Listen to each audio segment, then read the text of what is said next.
નમસ્કાર વિદ્યાર્થી મિત્રો, કેમ છો? આનંદમાં ને? આજે આપણે જે યુનિટમાં રાસાયણિક ઉષ્માગતિશાસ્ત્રની ચર્ચા આગળ વધારીશું. એક્ઝામ્પલ્સ આપેલા છે. પહેલો examples 4/3 mall of aluminium plus oxygen it gives 2/3 mall of Al2O3. Delta G તમને આપી દીધો છે -827 કિલોજૂલ પર મોલ. આખી પ્રક્રિયામાં થતો મુક્ત ઉર્જાનો ફેરફાર તમને આપી દીધો છે. ડેલ્ટા G નું મૂલ્ય -827 કિલોજૂલ પર મોલ હોય તો Al2O3 નું વિદ્યુત વિભાજન કરવા માટે ન્યૂનતમ EMF શોધો. પહેલો વિકલ્પ છે 8.56 વોલ્ટ, બીજો વિકલ્પ છે 2.14 વોલ્ટ, ત્રીજો વિકલ્પ છે 4.28 વોલ્ટ અને ચોથો વિકલ્પ છે 6.42 વોલ્ટ. હવે મુક્ત ઉર્જા અને EMF ઇલેક્ટ્રોમોટિવ ફોર્સ આ બંનેને સાંકળતું સૂત્ર આ પ્રકારે છે delta G is equal to minus NF E cell. આ સૂત્ર છે delta G is equal to minus NF E cell. Delta G નું મૂલ્ય તમને આપી દીધું છે -827 કિલોજૂલ પર મોલ. એટલે આખી પ્રક્રિયામાં થતો ઇલેક્ટ્રોનનો ફેરફાર છે. કેટલા ઇલેક્ટ્રોનનો ફેરફાર થાય છે એ આપણે મેળવીએ. જો 1 મોલ એલ્યુમિનિયમ હોય તો 3 મોલ ઇલેક્ટ્રોન ગુમાવે. પણ એલ્યુમિનિયમનો તો 4/3 મોલ જથ્થો છે, તો કેટલા મોલ ઇલેક્ટ્રોન ગુમાવશે? આ પ્રક્રિયામાં તમને જે ડેટા આપેલા છે એ ડેટામાં ડેલ્ટા G આપેલું છે. ડેલ્ટા G નું મૂલ્ય આપેલું છે 827 કિલોજૂલ પર મોલ. અને n મેળવવો છે. n મેળવવા માટે કહી શકાય કે 1 મોલ એલ્યુમિનિયમ હોય તો 1 મોલ એલ્યુમિનિયમ 3 મોલ ઇલેક્ટ્રોન ગુમાવે છે. તો પછી 4/3 મોલ એલ્યુમિનિયમ કેટલા મોલ ઇલેક્ટ્રોન ગુમાવશે? કારણ કે ધાતુ તત્વ ઇલેક્ટ્રોન ગુમાવે, અધાતુ તત્વ ઇલેક્ટ્રોન મેળવે. ફરીથી 1 મોલ એલ્યુમિનિયમ 3 મોલ ઇલેક્ટ્રોન ગુમાવે છે. તો 4/3 મોલ એલ્યુમિનિયમ કેટલા મોલ ઇલેક્ટ્રોન ગુમાવશે? તો સિમ્પલ આમ થશે 3 ગુણ્યા 4/3 3 કેન્સલ થશે એટલે કે 4 મોલ ઇલેક્ટ્રોન ગુમાવશે. એટલે n નું મૂલ્ય આવે છે 4. F તો કોન્સ્ટન્ટ છે. F બરાબર 96500 કુલમ. જે ડેટા આપેલા છે એ બધા ડેટા એપ્લાય કરીએ. therefore delta G is equal to n નું મૂલ્ય છે 4, F છે 96500 કુલમ. E સેલ તમારે મેળવવાનો છે, પણ સામે તમને ડેલ્ટા G નું મૂલ્ય આપી દીધું છે. ડેલ્ટા G નું મૂલ્ય શેમાં આપેલું છે? કિલોજૂલમાં. તો જૂલમાં કેટલું થશે? તો જૂલમાં થશે -827 ગુણ્યા 1000. આટલા કિલોજૂલને જૂલમાં કન્વર્ટ કરેલા છે. therefore E cell is equal to 827,000 divided by 4 into 96500. આના વડે સાદરૂપ આપશો તો જે આંક આવે છે એ આંક છે 2.14 વોલ્ટ. આટલા EMF એ પ્રક્રિયા આપ મેળે થશે. એટલે કે એલ્યુમિનિયમનું Al2O3 માં રૂપાંતરણ થશે. એલ્યુમિનિયમ ઓક્સિજન સાથે પ્રક્રિયા કરીને જે Al2O3 બનાવે છે એ 2.14 ઇલેક્ટ્રોન વોલ્ટ વિદ્યુત પ્રવાહ આપશો ત્યારે એ રૂપાંતરણ થશે. આ પહેલો દાખલો છે. નેક્સ્ટ એના પછીનો બીજો દાખલો આપેલો છે. એક રાસાયણિક પ્રક્રિયા માટે 300 કેલ્વિન તાપમાન તમને આપી દીધું છે. ડેલ્ટા H બરાબર 150 કિલોજૂલ.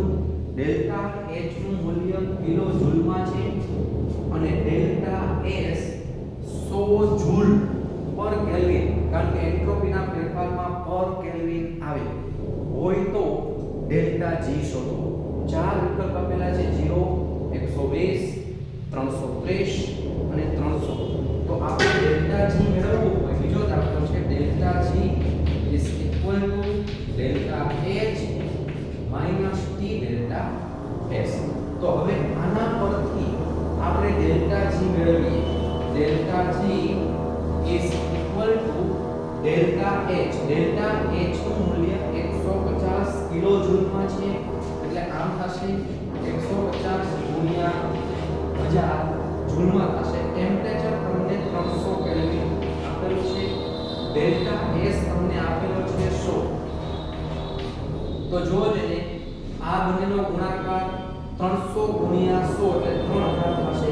બરાબર છે. આમાંથી બાદ કરો 1 2 3 1 2 3 તો 150 માંથી 30 બાદ કરવાના છે એટલે આમ થશે 120 કિલો જૂલ.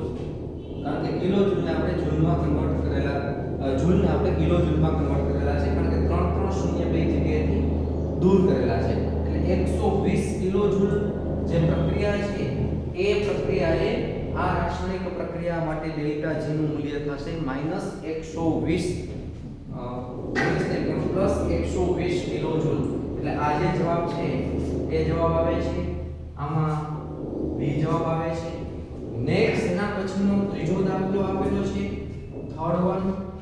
ત્રીજો દાખલો શું આપેલું છે? કેલ્શિયમ કાર્બોનેટ નું વિઘટન થઈને કેલ્શિયમ ઓક્સાઇડ અને કાર્બન ડાયોક્સાઇડ બને છે.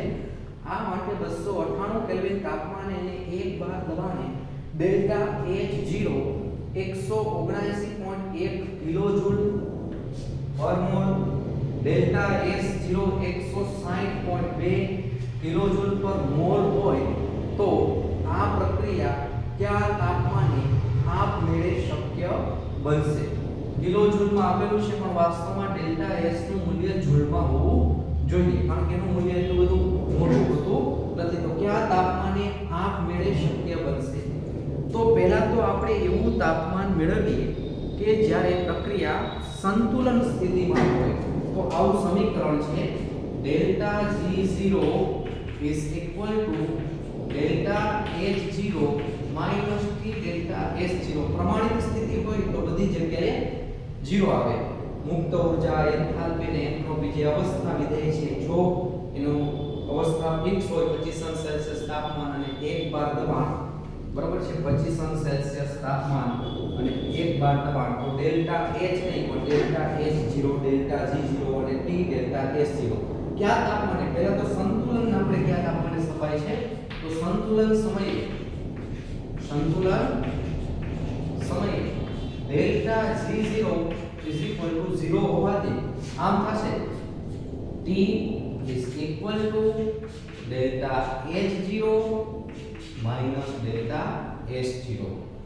ડેલ્ટા H0 નું મૂલ્ય તમને આપી દીધું છે. કેટલું છે ડેલ્ટા H0 નું મૂલ્ય? તો ડેલ્ટા H0 નું મૂલ્ય છે 179.1 કિલો જૂલ પર મોલ અને ડેલ્ટા S0 છે 160.2 કિલો જૂલ પર મોલ. 160 ને કિલો જૂલમાં કન્વર્ટ કરો તો આટલા થશે 0.1602 કિલો જૂલ. બંને એક સરખા, બંને જૂલમાં હોય તો પણ ચાલે, બંને કિલો જૂલમાં હોય તો પણ ચાલે. 179 ને 0.1602 વડે ભાગશો તો એ જવાબ આવે છે 1117.97. આ તાપમાને પ્રક્રિયા સંતુલન સ્થિતિમાં હશે. તેના કરતા સહેજ તાપમાન વધારશો તો T ડેલ્ટા S નું મૂલ્ય વધી જશે. તાપમાન વધારશો મીન્સ ડેલ્ટા G નું મૂલ્ય ઋણ થઈ જશે. આના કરતા તાપમાન ઘટાડશો તો ડેલ્ટા H નું મૂલ્ય વધી જશે, એટલે કે ત્યારે ડેલ્ટા G ધન થાય. જો આ તાપમાને બંને સરખા હોય, ડેલ્ટા H0 અને T ડેલ્ટા S0 બંને સમાન થાય. કયા તાપમાને? 1117.97 કેલ્વિન તાપમાન એવું છે કે ત્યારે આ બંને મૂલ્યો સમાન થાય. પણ સહેજ તાપમાન વધારો ને તો T ડેલ્ટા S0 નું મૂલ્ય વધી જાય અને ડેલ્ટા G 0 ઋણ થાય, ત્યારે પ્રક્રિયા આપમેળે થાય. આનાથી ઊંચા તાપમાને પ્રક્રિયા આપમેળે થાય. તો આપણે તો એવું લઘુત્તમ તાપમાન કહેવાનું છે કે જે તાપમાને પ્રક્રિયા સ્વયંભૂ થાય. તો એ તાપમાન છે જોઈ શકાય છે 1118 કેલ્વિન. 1118 કેલ્વિન આ તાપમાને પ્રક્રિયા આપમેળે થાય છે. એનાથી નીચા તાપમાને પ્રક્રિયા સ્વયંભૂ થશે નહીં અને આ તાપમાને 1117.97 કેલ્વિન તાપમાને પ્રક્રિયા સંતુલન સ્થિતિમાં હશે. તો આપણો જવાબ આવે છે એ 1118. આ તાપમાને પ્રક્રિયા થશે નહીં. આ તાપમાને પ્રક્રિયા થશે પણ આપણે તો લઘુત્તમ તાપમાન કહેવાનું છે કે જ્યારે પ્રક્રિયા સ્વયંસ્ફુરિત થતી હોય. 845 કેલ્વિન તાપમાને પણ પ્રક્રિયા થશે નહીં. બાકી 1200 કેલ્વિન તાપમાને પણ પ્રક્રિયા થાય. પણ હકીકતમાં તેમ પૂછવું જોઈએ કે કયા તાપમાને પ્રક્રિયા, કયા લઘુત્તમ તાપમાને પ્રક્રિયા સ્વયંસ્ફુરિત થાય. તો આપણો જવાબ આવશે 1118 કેલ્વિન. નેક્સ્ટ એના પછીનો દાખલો આપેલો છે. એના પછીનો દાખલો આપેલો છે આ રીતે છે. જો શું આપેલી છે રકમ Br2 Cl2 it's give tomorrow BrCl માટે ડેલ્ટા H તમને આપી દીધો છે 30 કિલોજૂલ પર મોલ અને ડેલ્ટા S છે 105 જૂલ પર કેલ્વિન મોલ હોય તો કયા તાપમાને સંતુલનમાં હશે? તો ડેલ્ટા H નું સૂત્ર છે, ડેલ્ટા G નું સૂત્ર છે delta G is equal to delta H minus T delta S. સંતુલન સમયે delta G is equal to 0 હોવાથી 0 is equal to delta H minus T delta H. T is equal to delta H by delta H. delta H નું મૂલ્ય છે 30 કિલોજૂલ એટલે કે 30000 joule કહી શકાય અને delta S છે 105 જૂલ પર કેલ્વિન પર મોલ. તો કયા તાપમાને પ્રક્રિયા સંતુલનમાં હશે? સંતુલન તાપમાન તમારે મેળવવાનું છે. સેમ વે ત્રીજો દાખલો હતો એ જ પ્રકારે થશે. એમાં કંઈ પણ પ્રકારનો ફેરફાર નથી. એ તાપમાન આવે છે. પહેલો વિકલ્પ છે 285.7, બીજો વિકલ્પ છે 273, ત્રીજો વિકલ્પ છે 450 કેલ્વિન અને ચોથો વિકલ્પ છે 300 કેલ્વિન. તો આપણો જવાબ આવે છે 285.7 કેલ્વિન. આ તાપમાને પ્રક્રિયા સંતુલનમાં હશે. અહીંયા પ્રક્રિયા આપમેળે થશે નહીં. અહીંયા પ્રક્રિયા આપમેળે થશે. અહીંયા પણ પ્રક્રિયા આપમેળે થશે કારણ કે આના કરતાં ઊંચા તાપમાને પ્રક્રિયા થાય, આના કરતાં નીચા તાપમાને પ્રક્રિયા ન થાય અને આ તાપમાને પ્રક્રિયા સ્વયંસ્ફુરિત હોય. બીજું કે વિદ્યાર્થી મિત્રો છૂટી પડતી ઊર્જા માપવી હોય તો એના માટે બોમ્બ કેલરીમીટર નામનું સાધન કાર્યરત છે. આવો પ્રશ્ન પણ કોમ્પિટિટિવ એક્ઝામમાં પૂછાયેલો છે કે બોમ્બ કેલરીમીટર વડે મપાતી ઊર્જા ઉષ્મા કઈ છે? બરાબર, બોમ્બ કેલરીમીટર વડે મપાતી ઉષ્મા કઈ છે? આ પૂછાયેલું હોય. બોમ્બ કેલરીમીટર વડે મપાતી ઉષ્મા કઈ છે? પહેલો વિકલ્પ આપેલો હોય ડેલ્ટા H, બીજો વિકલ્પ આપેલો હોય ડેલ્ટા U, ત્રીજો વિકલ્પ આપેલો હોય P ડેલ્ટા V, ચોથો વિકલ્પ આપેલો હોય ડેલ્ટા G. તો આપણો જવાબ જે છે એ બોમ્બ કેલરીમીટર અચળ કદે કાર્ય કરતું સાધન છે. અચળ કદે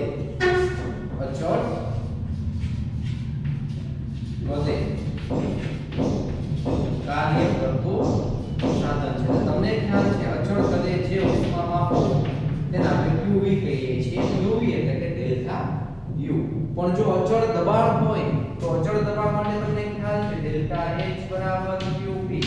અચળ દબાણે જે માપો છો, અચળ દબાણે એ ડેલ્ટા H એન્થાલ્પીનો ફેરફાર. પણ આપણા માટેનો જવાબ થશે ડેલ્ટા U થશે. નેક્સ્ટ એના પછી આગળ દાખલો કરવાનો આપણે પ્રયત્ન કરીએ. નેક્સ્ટ વિદ્યાર્થી મિત્રો એના પછીના દાખલાઓ આપેલા છે જેને આપણે ગણવાનો પ્રયત્ન કરીએ. પહેલો દાખલો આપેલો છે 10 કિલોગ્રામ બ્યુટેન વાયુ ધરાવતા 10 કિલો બ્યુટેન વાયુ છે રાંધણ ગેસ સિલિન્ડરમાં થતી દહન પ્રક્રિયા. રાંધણ ગેસ સિલિન્ડર હોય એમાં બ્યુટેન વાયુ ભરેલો છે અને એ બ્યુટેન વાયુ 10 કિલોગ્રામ છે. પ્રક્રિયા તમને આપી દીધી છે C4H10 ગેસ બ્યુટેનનું ઓક્સિજનની હાજરીમાં સંપૂર્ણ દહન થાય છે. તે 13/2 mall of oxygen it gives 4 mol of CO2 gas plus 5 mol of H2O liquid.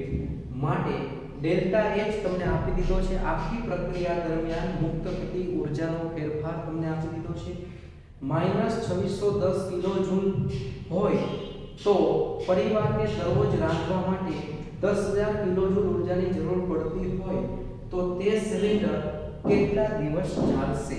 એ જે ગેસ સિલિન્ડર છે એ કેટલા દિવસ ચાલશે? 32 દિવસ, 34 દિવસ, 42 દિવસ કે 45 દિવસ? સૌપ્રથમ તો આપણને આવું સમીકરણ આપેલું છે C4H10 ગેસ છે વધતા 13/2 મોલ ઓફ ઓક્સિજન ગેસ છે. It gives 4 mol of CO2 gas, 4 mol of CO2 gas plus 5 mol of H2O liquid. આ પ્રક્રિયા માટે તમને ડેલ્ટા H આપેલો છે મુક્ત થતી ઊર્જા -2610 કિલોજૂલ. એટલે કે 1 મોલ બ્યુટેનનું દહન થાય છે 1 મોલ બ્યુટેનનું ત્યારે મુક્ત થતી ઊર્જા 2610 કિલોજૂલ છે. 1 મોલ બ્યુટેન સમીકરણ પરથી કહી શકાય 1 મોલ બ્યુટેનનું ઓક્સિજનની હાજરીમાં સંપૂર્ણ દહન થાય છે ત્યારે મુક્ત થતી ઊર્જા 2610 કિલોજૂલ છે. ઇટ મીન્સ 1 મોલ એટલે 58 ગ્રામ થશે કારણ કે કાર્બનનો પરમાણુ ભાર 12 4 48 ને 10 58 ગ્રામ C4H10 ના દહનથી કેટલી ઊર્જા ઉત્પન્ન થશે? -2610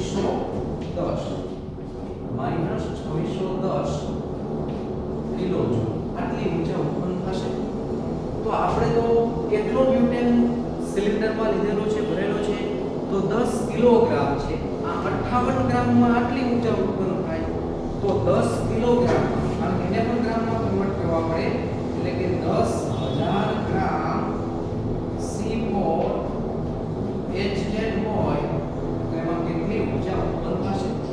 તો આ જે ઊર્જા ઉત્પન્ન થાય છે એ ઊર્જાનું મૂલ્ય આવશે -2610 ગુણ્યા 10000 છેદમાં 58 છે 58 ને 2610 સાથે કેન્સલ કરશો 45 આવશે. 2610 ભાગ્યા 58 એટલે 45 આવે છે. આ બંનેનો ભાગાકાર 45 ગુણ્યા 10000 એટલે કે -45 ગુણ્યા 10000 લખું છું. આટલી ઊર્જા ટોટલ આખા સિલિન્ડરનું દહન થશે ત્યારે ઉત્પન્ન થાય છે. એક સિલિન્ડરમાં 10 કિલોગ્રામ જે બ્યુટેન ભરેલો છે એ 10 કિલોગ્રામ બ્યુટેનના દહનથી 45 ગુણ્યા 10 ની 4 ઘાત આટલા કિલોજૂલ ઊર્જા ઉત્પન્ન થશે. આટલા કિલોજૂલ ઊર્જા ઉત્પન્ન થશે. પણ તમને ત્યાં આપેલું છે અને પરિવારને દરરોજ રાંધવા માટે એ જે રસોઈ બનાવે છે રસોઈ માટે 10000 કિલોજૂલની ઊર્જા પણ જરૂર પડે. ટોટલ આટલી ઊર્જા સિલિન્ડરમાંથી ઉત્પન્ન થાય છે બરાબર. એક દિવસ માટે કેટલી ઊર્જા? 10000 કિલોજૂલ ઊર્જા 10000 કિલોજૂલ ઊર્જાની જરૂર પડે. તો પછી 45 ગુણ્યા 10000 કિલોજૂલ માટે કેટલા દિવસ ચાલશે બરાબર? આ બંનેનો ગુણાકાર છેદમાં 10000 એટલે કે 45 ગુણ્યા 10000 છેદમાં પણ 10000 એટલે કે 10000 કેન્સલ થશે. એ સિલિન્ડર છે એ 45 દિવસ જેટલો ચાલશે. ફરીથી બ્યુટેનનું દહન આપેલું છે, એમાં ઉત્પન્ન થતી ઊર્જા તમને આપી દીધી છે 2610 કિલોજૂલ. આનો અર્થ એ થશે કે 1 મોલ બ્યુટેનનું દહન થાય ત્યારે 2610 કિલોજૂલ ઊર્જા ઉત્પન્ન થાય, એટલે કે 58 ગ્રામમાં 1 મોલ બ્યુટેન એટલે 58 ગ્રામ થશે. 58 ગ્રામમાં 2610 કિલોજૂલ ઊર્જા ઉત્પન્ન થાય છે. 58 ગ્રામમાં 2610 કિલોજૂલ ઊર્જા ઉત્પન્ન થાય છે. તો પછી 10 કિલોગ્રામમાં એટલે કે 10000 ગ્રામમાં કેટલી ઊર્જા ઉત્પન્ન થશે? એ ઊર્જા ઉત્પન્ન થાય છે તેનો આંક આવે છે -45 ગુણ્યા 10000. માઈનસનો અર્થ એ થાય છે ઉત્પન્ન થાય છે, પછી અહીંયા માઈનસ ના લખો તો ચાલે, કારણ કે દિવસોની સંખ્યા માઈનસ ના આવે. બરોબર, માઈનસનો અર્થ થાય છે ઊર્જા ઉત્પન્ન થાય છે અને પ્લસનો અર્થ એ થાય છે ઊર્જાનું શોષણ થાય છે. પછી અહીંયા માઈનસ લખવાનો કોઈ અર્થ રહેતો નથી. તો એક દિવસમાં રાંધવા માટે 10000 કિલોજૂલ ઊર્જાની જરૂર પડે છે. ટોટલ સિલિન્ડરમાં આટલી ઊર્જા છે 45 ગુણ્યા 10000 કિલોજૂલ. તો કેટલા દિવસ એ સિલિન્ડર ચાલશે? તો 45 ગુણ્યા 10000 ને 10000 વડે ભાગવાના છે. 10000 કેન્સલ થશે એટલે એક સિલિન્ડર 45 દિવસ જેટલો સમયગાળો ચાલશે. નેક્સ્ટ એના પછીનો દાખલો આપેલો છે. એક બાર દબાણે અને 100 અંશ સેલ્સિયસ તાપમાને 9 ગ્રામ H2O ને બાષ્પમાં રૂપાંતર કરતા થતો એન્ટ્રોપી ફેરફાર કિલો જૂલમાં ગણો. ડેલ્ટા S તમારે મેળવવાનું છે. ડેલ્ટા S નું સૂત્ર છે, ડેલ્ટા S તમારે મેળવવાનો છે. એન્ટ્રોપી ફેરફાર મેળવવાનો છે. એન્ટ્રોપી ફેરફારનું સૂત્ર છે ડેલ્ટા H/T. T એટલે તાપમાન. જે તાપમાને રૂપાંતરણ થતું હોય 100 અંશ સેલ્સિયસ તાપમાને થાય છે, કારણ કે H2O લિક્વિડનું રૂપાંતરણ H2O ગેસમાં પાણીના ઉત્કલન બિંદુએ થાય અને પાણીનું ઉત્કલન બિંદુ તમને ખ્યાલ છે 100 અંશ સેલ્સિયસ છે. 100 અંશ સેલ્સિયસ એટલે 373 કેલ્વિન. ડેલ્ટા H તમને આપી દીધો છે. પાણીની ઉત્કલન ગુપ્ત ઉષ્મા, ઉત્કલન ગુપ્ત ઉષ્માની જગ્યાએ બાષ્પાયન ઉષ્મા આપી દીધી હોય તો પણ એ જ કહેવાય. x કિલોજૂલ પર ગ્રામ. 1 ગ્રામ પાણીની આમ લખવાનું 1 ગ્રામ H2O માટે delta H is equal to x કિલોજૂલ છે. તો આપણે તો કેટલા ગ્રામ H2O ની વાત કરીએ છીએ? 9 ગ્રામ. therefore 9 ગ્રામ H2O માટે ડેલ્ટા H કેટલા થશે? 9x થશે. આ ડેલ્ટા H નું મૂલ્ય આવ્યું. શેનું મૂલ્ય આવે છે? તો ઉત્કલન ગુપ્ત ઉષ્મા, બાષ્પાયન ઉષ્મા પણ કદાચ આપેલું હોય તો એ પણ એ જ કહેવા માંગે છે. તમારી પાસે ચાર વિકલ્પ છે. x ના છેદમાં 373, બીજો વિકલ્પ આપેલો છે 18x ડિવાઇડેડ બાય 100, ત્રીજો વિકલ્પ આપેલો છે 18x ડિવાઇડેડ બાય 373, ચોથો વિકલ્પ આપેલો છે 9x ડિવાઇડેડ બાય 373. તો હવે જોવો જોઈએ ડેલ્ટા H નું મૂલ્ય આવી ગયું છે. તમારે એન્ટ્રોપીનો ફેરફાર મળ્યો છે. ડેલ્ટા H આવી ગયો છે કેટલો? 9x ડિવાઇડેડ બાય T એટલે તાપમાન. કેટલું તાપમાન છે? 100 અંશ સેલ્સિયસ. 100 અંશ સેલ્સિયસ એટલે 373 કેલ્વિન. 373 કેલ્વિન, કારણ કે 100 273 એટલે કે 373 કેલ્વિન થશે. આ રીતે છે. આ બીજો દાખલો. નેક્સ્ટ એના પછીના ત્રીજા દાખલાની આપણે ચર્ચા કરીએ. શું છે એ રકમ? જો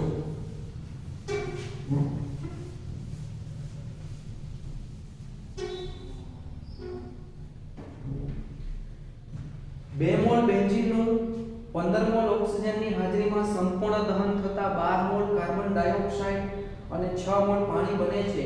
આ માટે અચળ દબાણ અને અચળ કદે ઉષ્માનો તફાવત કિલો જૂલમાં શોધો.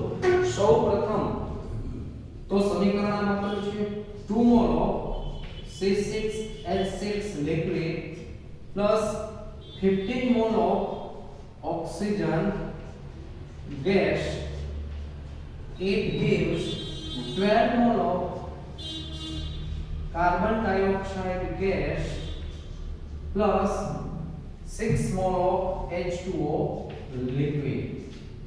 આ સમીકરણ છે. આ સમીકરણ માટે અચળ દબાણે અને અચળ કદે ઉષ્માનો તફાવત. અચળ દબાણે ઉષ્મા એટલે QV, જેને આપણે ડેલ્ટા H કહીએ છીએ. અચળ દબાણે ઉષ્મા એટલે કે QP, જેને આપણે ડેલ્ટા H કહીએ છીએ. અચળ કદે ઉષ્મા એટલે કે QV, જેને આપણે ડેલ્ટા U કહીએ છીએ. આ બંનેનો તફાવત કિલોજૂલમાં મેળવવાનો છે. સમીકરણ તમને ખ્યાલ છે, ડેલ્ટા H અને ડેલ્ટા U ને સાંકળતું સમીકરણ આવું સમીકરણ છે. Delta H is equal to delta U plus delta N of Z RT. તમારે શું મેળવવાનું છે? અચળ દબાણે અને અચળ કદે ઉષ્માનો તફાવત. ઇટ મીન્સ અચળ દબાણે ઉષ્મા એટલે ડેલ્ટા H, અચળ કદે ઉષ્મા એટલે delta U is equal to delta N RT. બરોબર. અચળ દબાણે ઉષ્મા અને અચળ કદે ઉષ્મા, આ બંનેનો તફાવત એટલે કે ડેલ્ટા H અને ડેલ્ટા U નો તફાવત. તો તમારે ડેલ્ટા N ની જરૂર પડશે. ડેલ્ટા N નું સૂત્ર છે વાયુરૂપ નિપજના મોલ માઈનસ વાયુરૂપ પ્રક્રિયકના મોલ. તો વાયુરૂપ નિપજના મોલ કેટલા છે? આ 6 ને કઈ ગણવાના ન હોય, માત્ર 12. અહીંયા આ બે ને ગણવાના ન હોય, વાયુરૂપ ને ધ્યાનમાં લેવાના છે. 12 માંથી 15 બાદ થશે એટલે ડેલ્ટા N નું મૂલ્ય આવશે -3. તો જો જને કેટલો જવાબ આવશે? અહીંયા -3. R નું મૂલ્ય કિલો જૂલમાં 8.314 into 10 raised to -3, 8.314 ગુણ્યા 10 ની -3 ઘાત, અને ટેમ્પરેચર છે 298 કેલ્વિન. બરાબર. અચળ દબાણે અને અચળ કદે. બરાબર. ધારો કે આપણને જે છે ટેમ્પરેચર આપી દીધું છે 25 સેલ્સિયસ તાપમાને, 25 સેલ્સિયસ તાપમાન એટલે કે 298 કેલ્વિન છે. આ ત્રણેયનો ગુણાકાર કરશો 10 ની -3 ઘાતને 298 વડે ગુણશો 0.298 થશે. 0.298 ગુણ્યા 3 એટલે આ બેનો ગુણાકાર થશે નિયર અબાઉટ 1 કરતા સહેજ ઓછો, કારણ કે 0.3 into 3 એટલે 0.9 જેટલું આવશે. 0.9 into 8.314 એટલે આપણો જવાબ છે, પહેલો જવાબ છે -7.43, બીજો જવાબ છે +3.72, ત્રીજો જવાબ છે -3.72. માઈનસ આવશે તો આપણને ખ્યાલ છે, કારણ કે આગળની નિશાની માઈનસ છે. માઈનસમાં બે આન્સર આપેલા છે, -3.72 અને -7.43. તો આપણો જવાબ આવશે -7.43 કિલોજૂલ. આ રીતે થશે. નેક્સ્ટ વિદ્યાર્થી મિત્રો, એના પછીનો દાખલો ખૂબ ઉપયોગિતા ધરાવતો દાખલો છે સાયક્લોહેક્સેન. સાયક્લોહેક્ઝીન અને હાઇડ્રોજનની દહન એન્થાલ્પીઓ અનુક્રમે -3920, -3800 અને -241 કિલોજૂલ પર મોલ છે. તો સાયક્લોહેક્ઝીનની હાઇડ્રોજનેશન ઉષ્મા કિલોજૂલમાં ગણો. હવે જો સારો દાખલો છે, 9મો દાખલો, આજે હતો કે 8મો દાખલો. સાયક્લોહેક્ઝીનની હાઇડ્રોજનેશન ઉષ્મા, સાયક્લોહેક્ઝીનની હાઇડ્રોજનેશન ઉષ્મા થશે, તમને ખ્યાલ છે સાયક્લોહેક્ઝીન. સાયક્લોહેક્ઝીન એટલે આવું સ્ટ્રક્ચર થશે.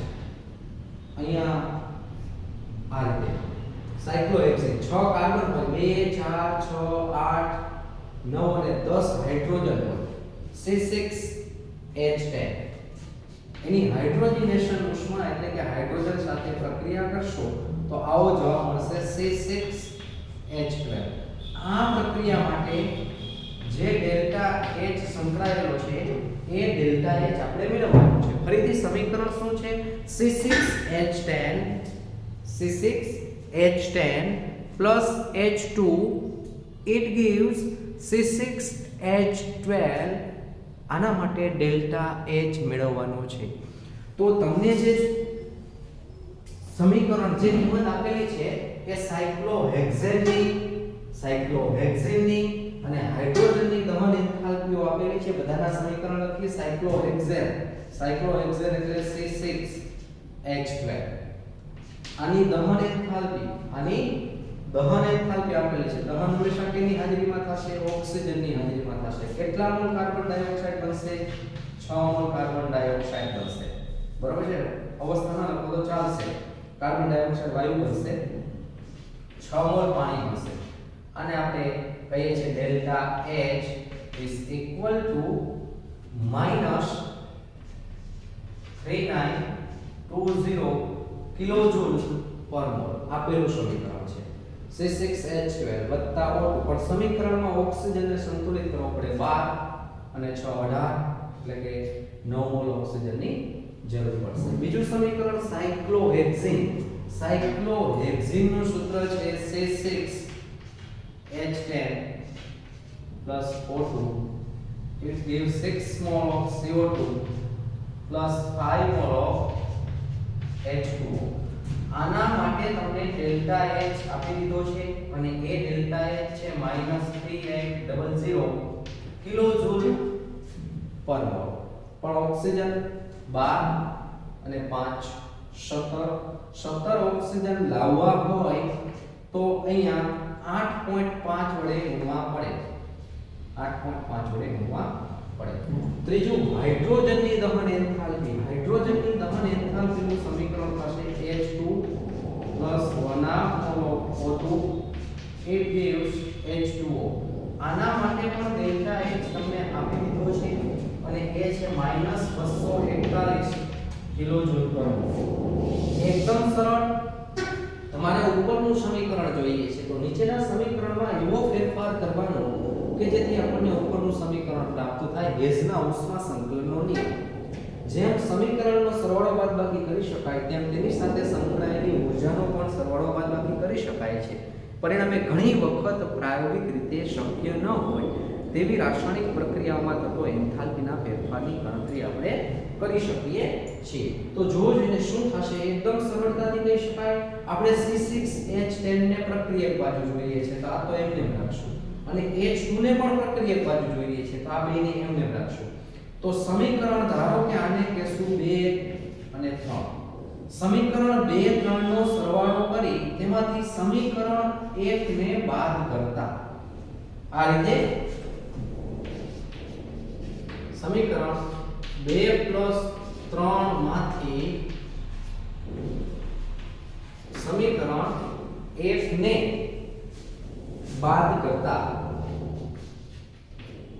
સમીકરણ 1 ને બાદ કરતા 2 અને 3 નો સરવાળો કરવાનો છે તો શું થશે? જો તેને 2 અને 3 માં C6H10 વધતા H2 આ બે થઈને કેટલા થશે? 9 મોલ ઓક્સિજન થશે વધતા 9 મોલ ઓક્સિજન. બે થઈને 6 મોલ CO2 અને 6 મોલ H2O.